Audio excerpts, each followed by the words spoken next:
I found hope in the name of a Savior.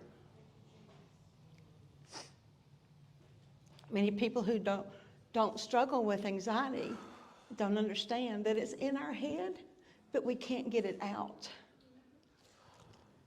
So today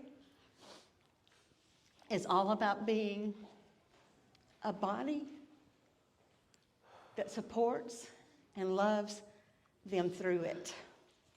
So I'm going to go through what the day is going to look like. It's going to be a longer day than normal, so take a potty break early if you need to. So first I'm going to start out with some stats, and then we're going to talk about suicide. We're going to talk about risk factors. Then I get to interview my friend Makenzie. Then I'm going to talk about some to-dos and some not-dos. I'm going to talk about the why, and it's probably not the why that you think it is. And we're going to end on hope. So the stats are 1 in 5 children struggle with some form of mental health issue. 1 in 5. 1 in 4 adults struggle with some sort of mental health issue. So that's probably in this building right now, 20 to 25 people. 20 to 25 of us struggle with some sort of mental health issue. And that's anything from depression, that's the most common, depression, anxiety, and then there's hundreds of different kinds of mental health issues. In Newton County, that's 35,000 plus in Newton County. There's over 70 million people that struggle with mental health issues. Half of the chronic mental health conditions are usually in place by the time that you're 14 years old. By 24, that's 75% of that 70 million that is in place. So it happens young. It starts young. But probably the most disturbing statistic is that the majority of individuals, children and adults with any kind of mental health issues, they never receive treatment. Never receive treatment.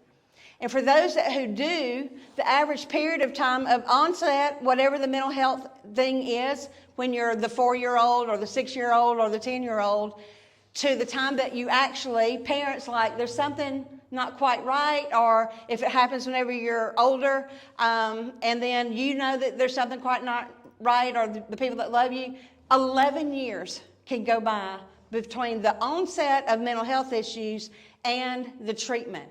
That means 11 years of damage to your brain, to our relationships. We can't hold down jobs. We repel people. There's so many things. 11 years of untreated. No other medical condition at all goes 11 years untreated. People are ashamed. They're scared of it. They're embarrassed by it. It's a health condition. It should be as normal as cancer or a broken leg. I mean, it is what it is, and it should be treated. It is necessary that it's treated. 11 years of trauma, devastation, and we're picking up baggage. And all of that baggage at some point then will require some kind of recovery, along with all the treatments. It's baggage that hurts me, it hurts you, it hurts everything. There are some risk factors. The first one is genetics. If there's mental health issues in your family, it is genetic. Now, this is not indictments of any kind. I'm not saying if your mama or daddy had mental health issues, you're going to have, that's not how it is. But genetically, it is proven. These are all statistics that are proven for years. And the cool thing is they continue to learn more and more about it. But genetics, for kids, studies have shown, a lot of parents don't want to deal with this, but studies have shown that screen time and gaming contribute to mental health conditions. Diets for kids, no vitamin D. Kids don't get outside and play anymore. Everybody needs vitamin D. I'm going to say vitamin D several times today. Everybody needs vitamin D. Trauma and neglect contributes to mental health issues. Trauma and neglect, all of these things, they're risk factors. Teens and adults, substance abuse. Because immediately, a teenager, when things aren't quite right, that you want to self-medicate, you want to fit in, you want to be a part of all that kind of stuff. Substance abuse induced. I have seen, because of the Ministry of Celebrate Recovery for 23 years, a lot of people will sit in the chemical addiction group. They didn't grow up But they started using it at some point, especially meth. It destroys your brain. Opioid, all of it, alcohol, all of it destroys your brain. So it would be the same thing if I just kick you over and over again. You bruise your brain, it destroys it. And let's talk about suicide for a minute.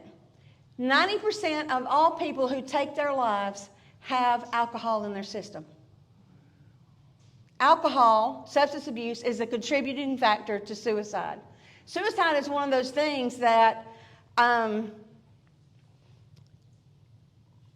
comes from, or can come from, mental health issues such as depression. You get in such a dark hole. Trauma-related disorders, PTSD, all of those kinds of things, and drug and alcoholism.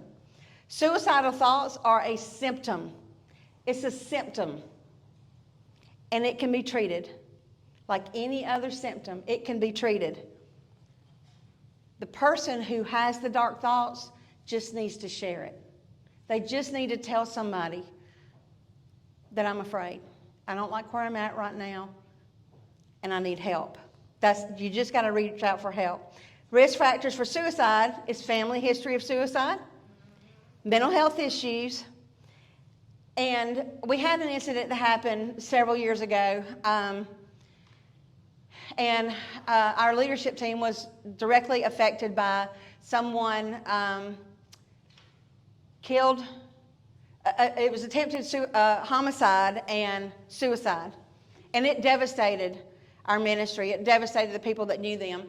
And so our next leadership meeting, we had a counselor come in and talk to us about what did we not see, what did we not know? Because you tend to own when somebody does that.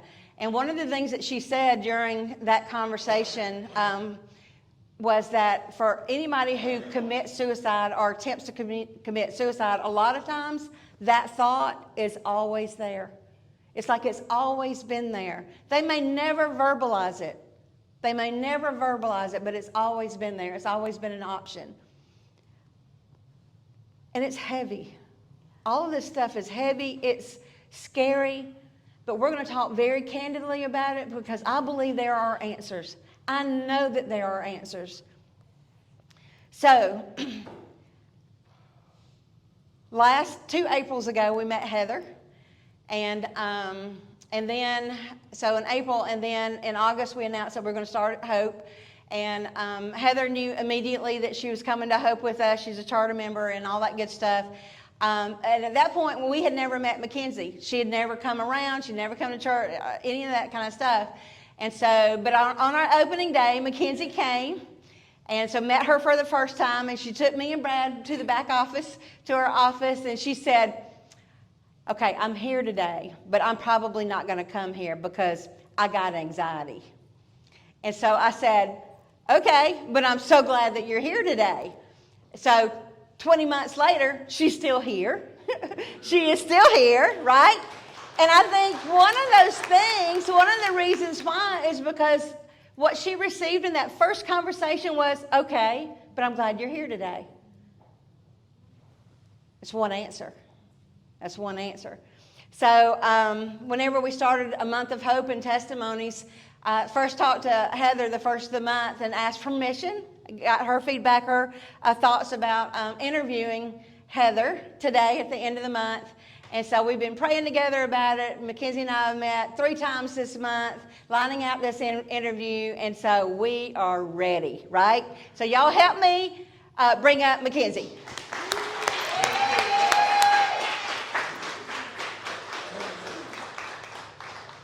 All right, so that we get to do this again, right? So remember to hold your microphone up close. So we did a code. Now, code is another answer, okay? We kind of planned on a code last night that sometimes Makenzie can kind of go off on a little rabbit trail or whatever. And so, and the cool thing is, and this is a healthy thing on her part, because she asked me, what's my code? And so we decided that I would do like this to get her back on track. So I'm not being rude, y'all. This is, again, these are some answers. So, all right. So if she goes left, I'm going to do like this, and it's all good, okay? So we're going to get started. You ready? All right. Let's do it. All right. So How you feeling today? Doing wonderful. She is doing wonderful. She is doing wonderful. So there's a couple of stories that she wants to share.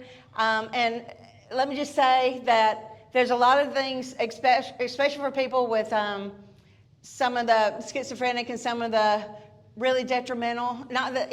I'm not trying to minimize other things, but they really do get stuck. People get stuck in certain thoughts, and these are some of the thoughts that almost lives in her mind all the time. And so we're going to share that this morning, right? So what's been on your mind lately? Hold on. So, when I was a little kid,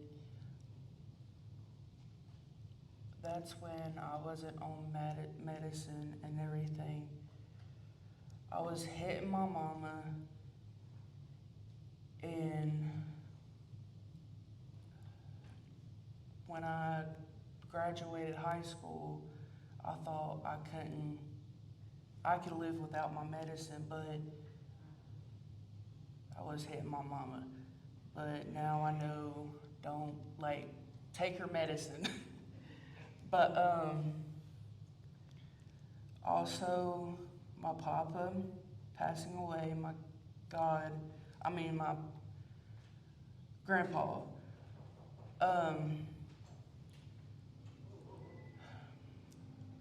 When I was a little kid,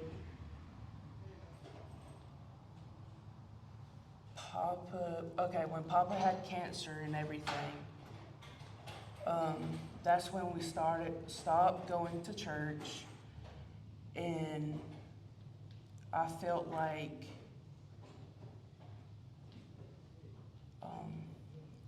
I couldn't do it, come to church and everything, but I didn't believe in God this time. So when my papa passed away, everything changed in him. And I was holding his hand and appreciate everything he done for me. And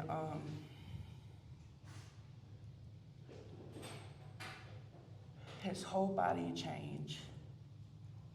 And I knew at that time that was God.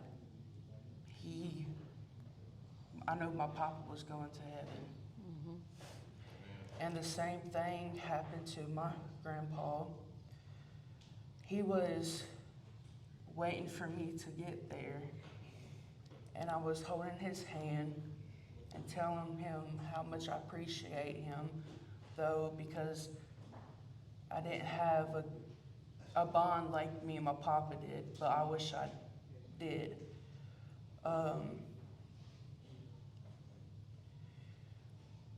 I kind of believe that God is real and heaven is real, because their body will be beautiful, the foot change, the whole. She saw it all. You saw it all happen, right? Yes, she saw the Lord for the first time. And if you've ever been in a deathbed when someone's passed, you see it. You really do see the Lord. Why did you want to do this today? Because I want to help people in need, and I want them to know they are not alone. Right. All right. So you're on medications, and you see a counselor and psychiatrist and that stuff, right? Mm-hmm. How old were you when it started? 6 years old. 6 years old.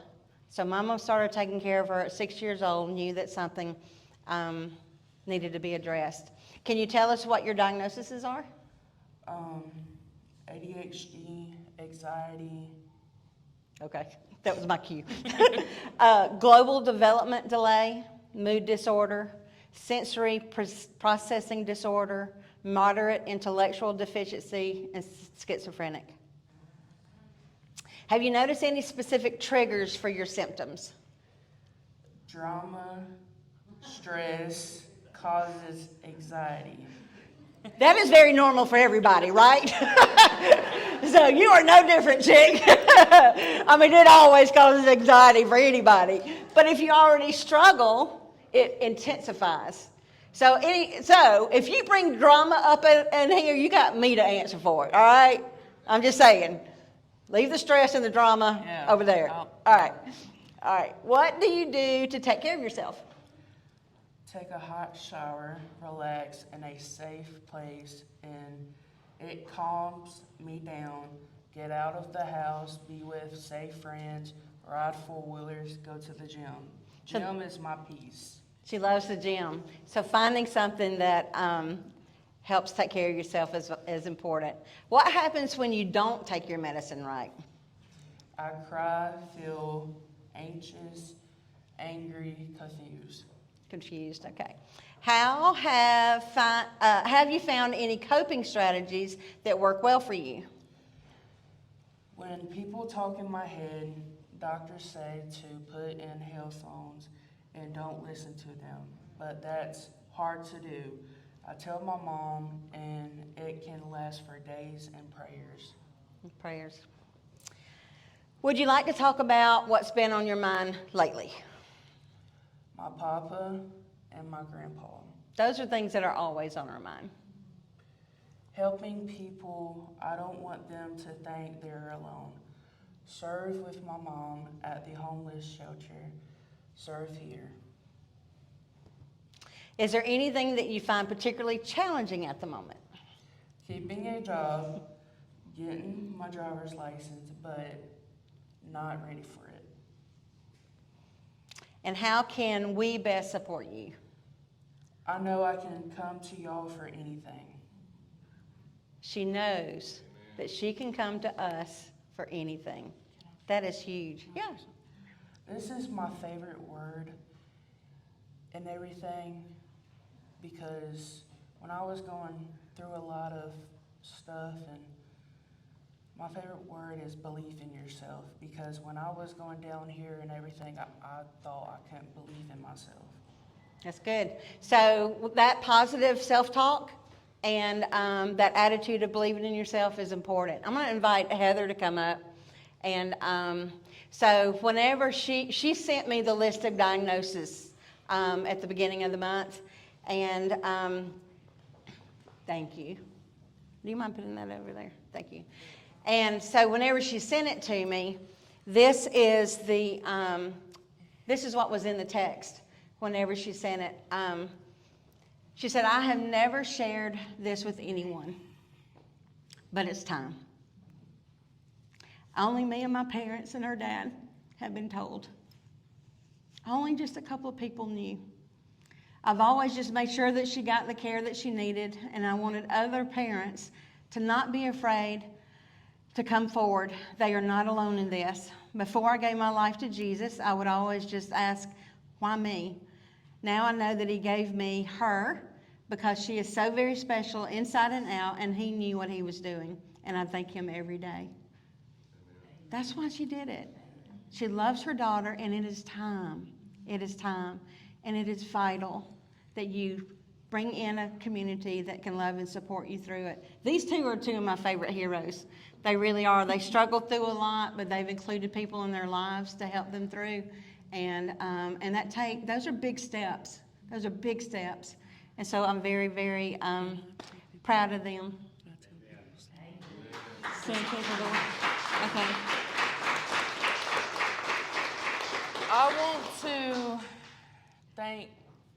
I want to say thank you, all of y'all, for being here for me. I want my godparents. Can y'all stand up? And Renee, Rebecca, Kat, can you stand up, please? And Nighton and Brad. Okay. And everybody, you can stay up too. All right. I'm going to pray for them. And make sure after the service today, because Mackenzie's part is over, but make sure you talk to her and encourage her. Lord, I thank you so much for these two. I thank you for Mackenzie's willingness to use her mental health issues as a way to shine a light on you and to help others, because this is her life. It is what it is, and she wants to use it for good. I thank you for Heather and her attitude of being able to reach out to other parents and be a support to them. I pray that you bless their hearts and their motives and all that they do to serve you in an area that is challenging sometimes, but it's so needed. It is so needed. I just commend you. Thank you so much. And I praise them for being willing to open up their lives to us today.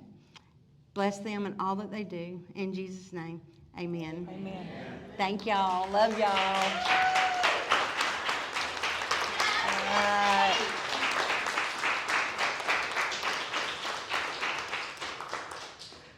All right. All right. All right.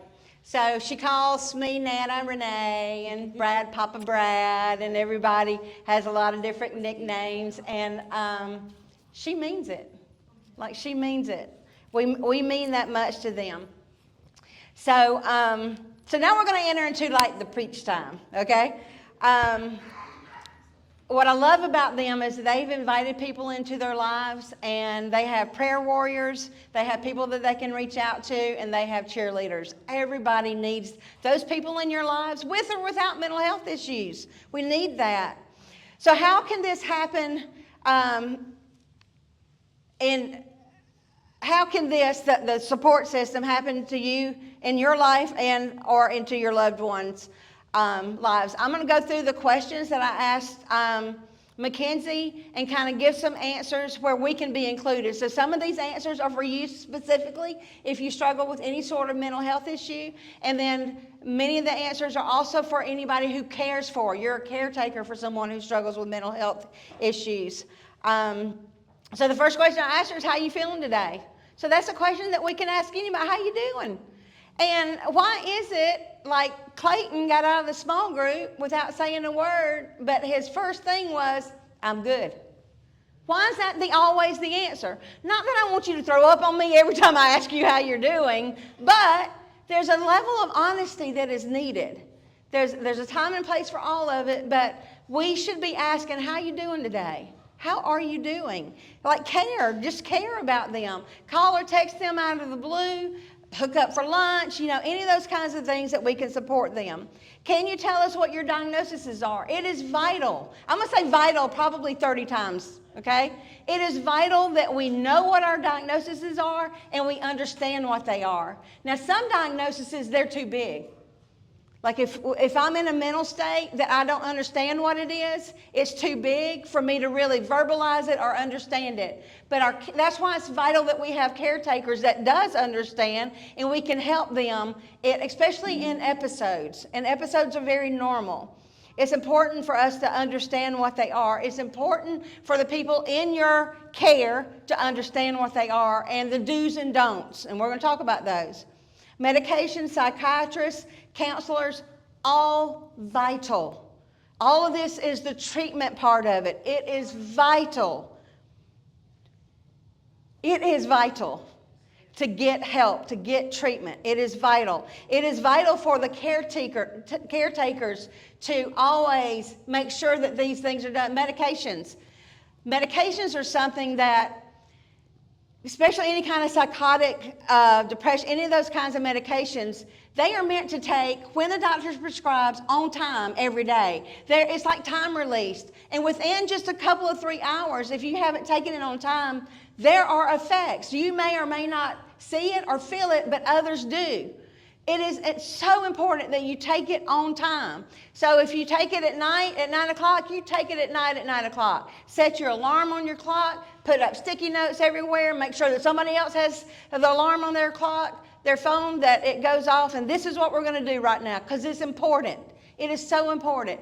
If you take it in the morning, but if you're going to sleep in or whatever, set your alarm clock so that you wake up and you take your pill and you go back to sleep. It is all. If you take it with food, eat food with it because it'll make you. All of those things are so important to take care of yourself. There are triggers for symptoms. There are always triggers for symptoms. Stress and drama. They're triggers for I'm a recovering alcoholic. Stress and drama triggers me. It just does. It causes anxiety. Being bullied. Being minimized. What happens whenever you're feeling whatever and you've got somebody, oh, you don't feel like that. Oh, that's not whatever. Being minimized triggers everything. Drugs and alcohol. triggers mental health conditions and symptoms. Taking care of yourself is a must. Taking care of yourself is a must. Take a hot shower, relax, sit out in the sun, get some vitamin D is one of the best medicines, and the Lord has given it to us every single day. Get out of the bed, get out of the house, and sometimes when you're in a depressed state, that is so hard to do because you weigh 5,000 pounds. Like, I can't adult today. I can't get out of bed today. I can't move. Everything is dark and everything is heavy.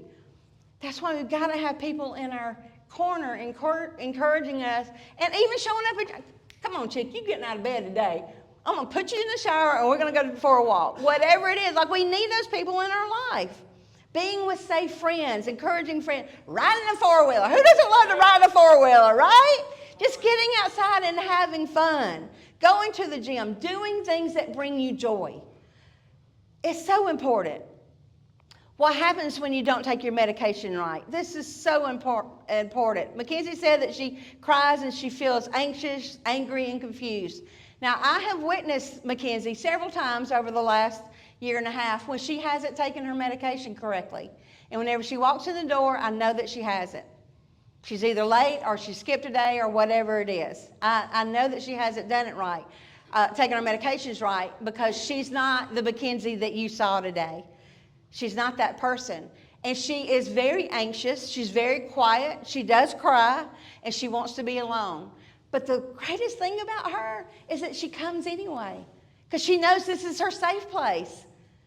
She knows this is her safe place. She knows that this is her encouraging place and this is her family. So she wants to be here. She loves to serve. And she does serve with her mama.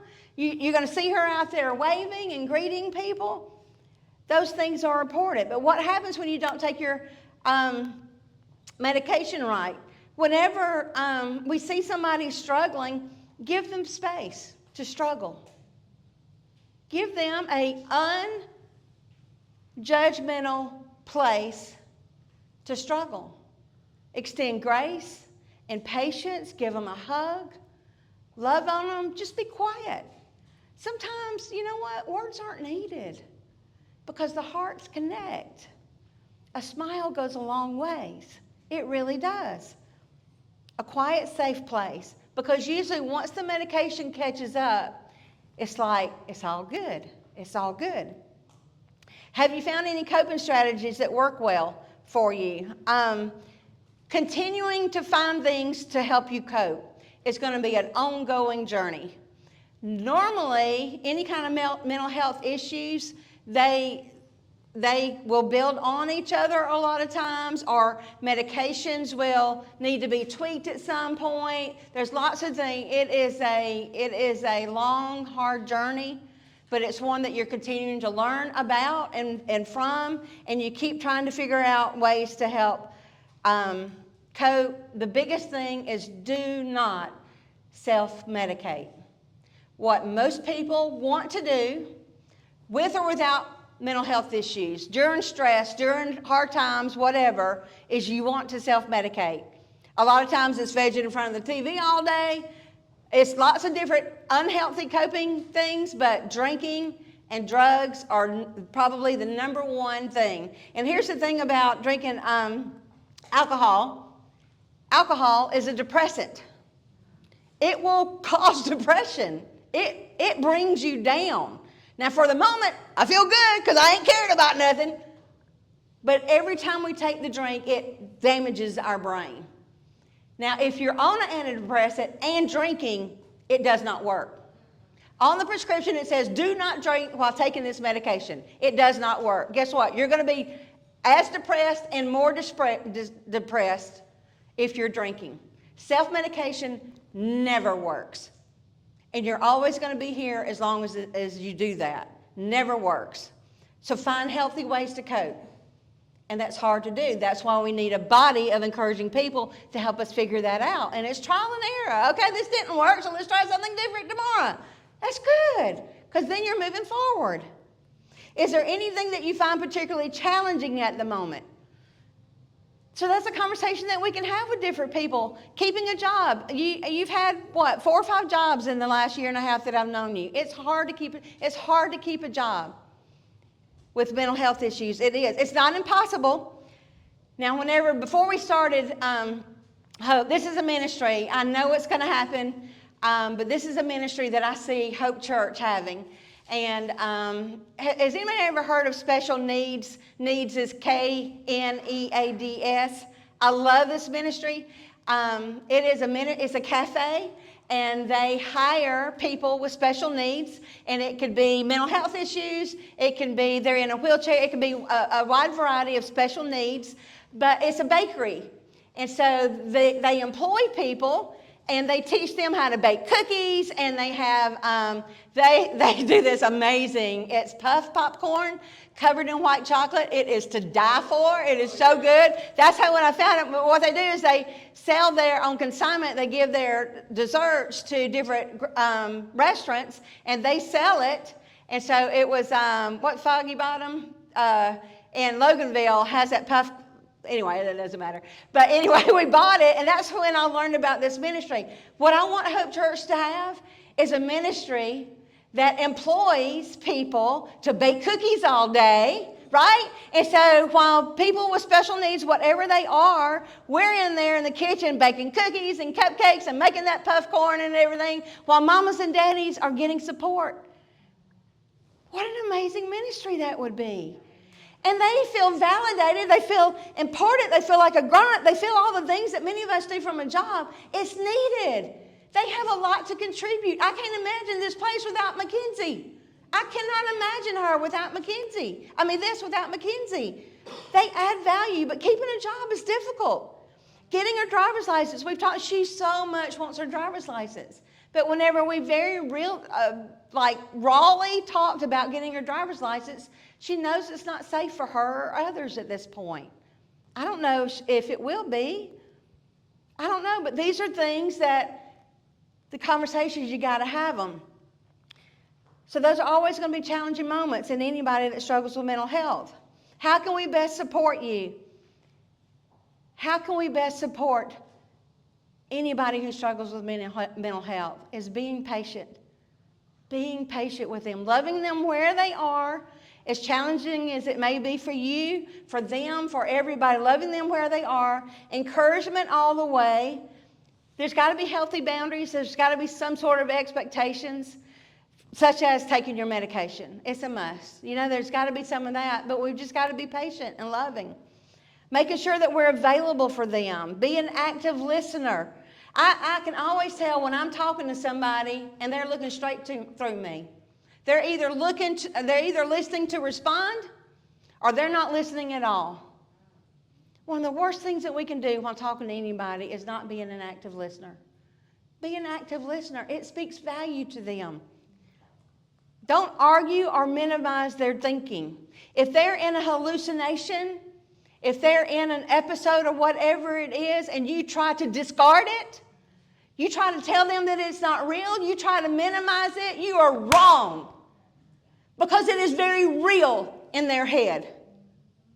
So you give them the space of grace and let them be in that place and accept them and love them where they are. Do not minimize their thinking. It is real. Don't disapprove of their negative thinking.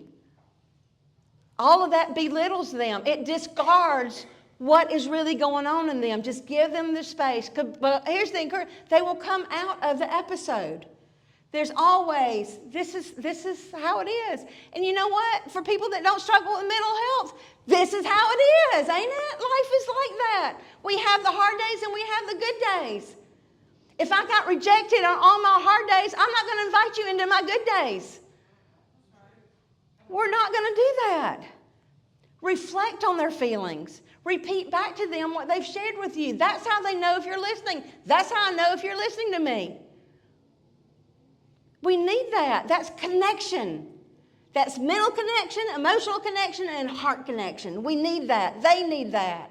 Patience, grace, and encouragement, it goes so long. Because honestly, it is what it is. Most all of our stuff, it is what it is. It is what it is. It's okay not to be okay. Let them be not okay. It really is. Give them the space and the grace to not be okay, but then encourage them. Ask them questions which might discover why they're not okay. Because it could be that, you know what, I've gone 2 days without taking my medicine. There's the answer. We discover the answers. And asking them, why do you think you're not okay? Why do you think this is going on right now? It could be it could be environmental changes. It could be a bullied situation in school or wherever. There could be things that triggered all of it. So just talking to them to figure out why are they in a place where it's not okay.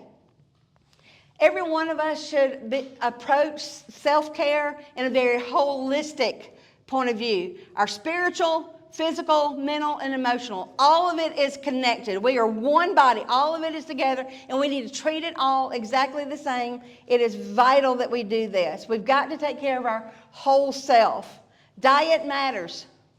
It does.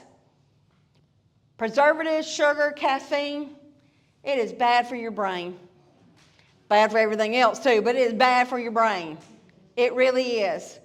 Screen time matters. It affects mental health issues.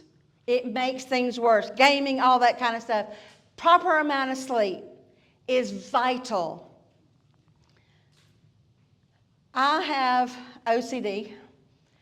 The behaviors I've struggled with all my life. I can remember at 5, cleaning out my Cheshire drawers and organizing my shirts and everything by color and all this kind of stuff. There's just this, it's always been there.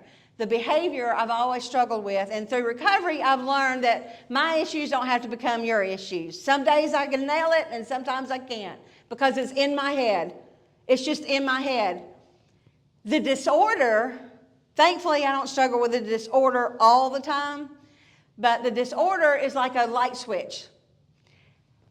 About 12 or 13 years ago, the light switch came on. The disorder was in full blown.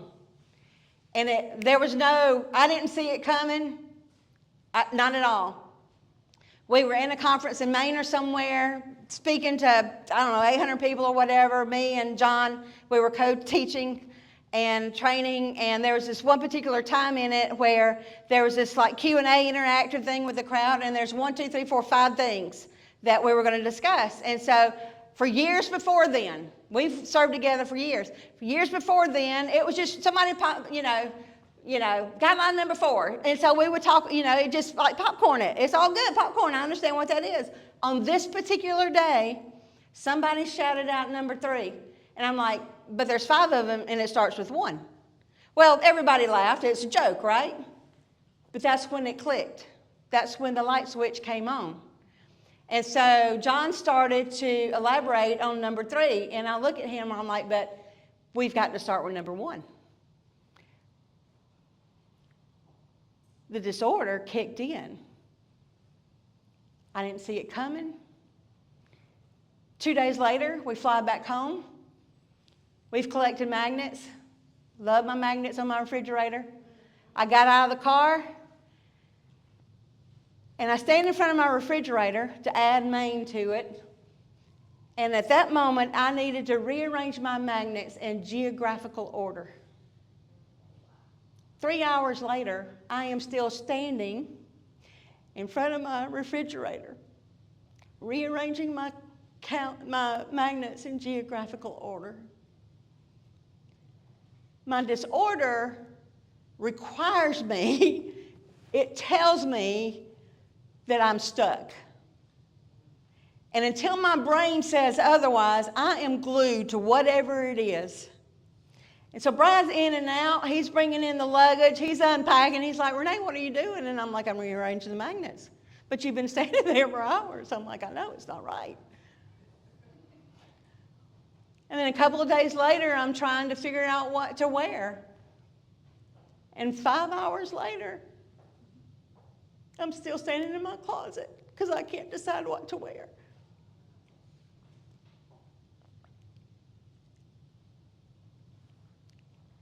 In all the years that we had been married, he had never seen the disorder that bad.